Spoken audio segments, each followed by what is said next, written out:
Hah?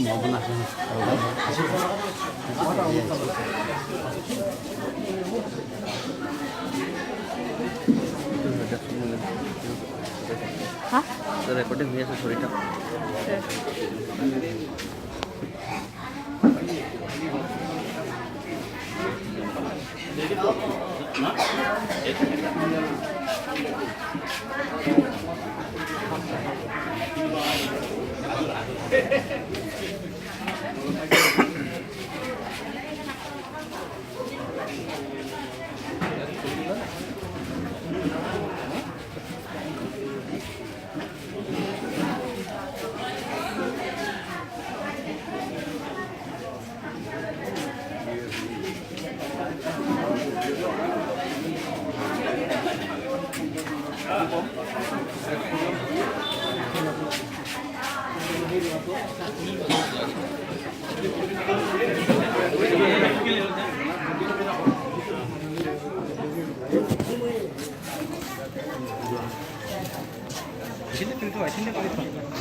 Iya, Prince aja deh.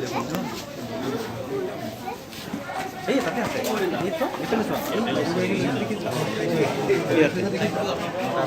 এইবার আমার কার্যসূচি মনে আছে বৃক্ষরোপণ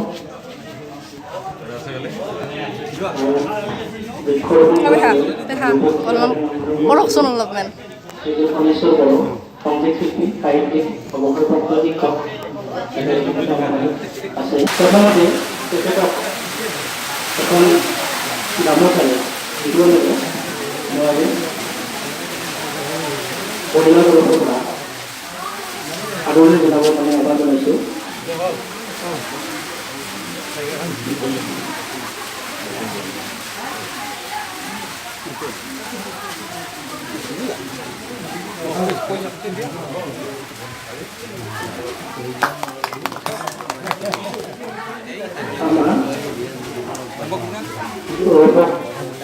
অনেশ্বৰ বড় ডাঙৰ মই তেখেতৰ কাৰ্যসূচী ৰূপায়ণ কৰিবলৈ আহ্বান জনাইছোঁ।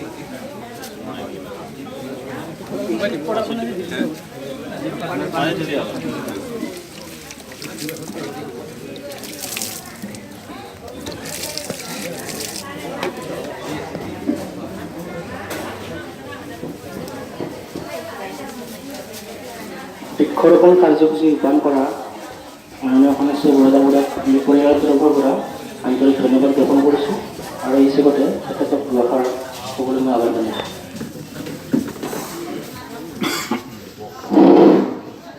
শ্ৰদ্ধাৰ আজিৰ এই ৰেণুকা হাতখোৱাৰ মৃত্যুতিথি বাৰ্ষিক মৃত্যুতিথি আজি এই বৃক্ষৰোপণ কাৰ্যসূচীত উপস্থিত মাননীয় গোস্বামী ছাৰদেৱ আৰু দশৰথ দাস শ্ৰদ্ধাদেৱ আৰু ইয়াত উপস্থিত সমগ্ৰ ৰাইজসকল, মই ৰেণুকা হাতখোৱাৰ স্মৃতিত এজোপা বকুল গছ ৰুলো। মানুহে যিদৰে প্ৰখৰ ৰ'দত থাকি গছৰ ছাঁ পালে শান্তি পায়, হিয়া জোৰাই যায়, তেনেকৈ স্বৰ্গীয় ৰেণুকা হাতখোৱাৰ জীৱন শান্তিময় হওক, সুখৰ হওক, এই গছতে জিৰণি লৈ তাৰ জীৱন শান্তি হওক এইটো আশা কৰিছোঁ। আৰু বিদেশী আত্মা যাতে পৰম ঈশ্বৰৰ ওচৰত চিৰ শান্তিৰে বাস কৰিব পাৰে, তাতে কৈ পেলাই মই আজিৰ এই গছ ৰোপণ কাৰ্যসূচীটো সমাপন কৰিছোঁ। ধন্যবাদ। পৰৱৰ্তী কাৰ্যসূচীলৈ আগবাঢ়িছোঁ। এতিয়া আজি গ্ৰন্থ উন্মোচনী সভা, জালা শাখা সাহিত্য সভাৰ দ্বাৰা প্ৰকাশিত উৎখাপন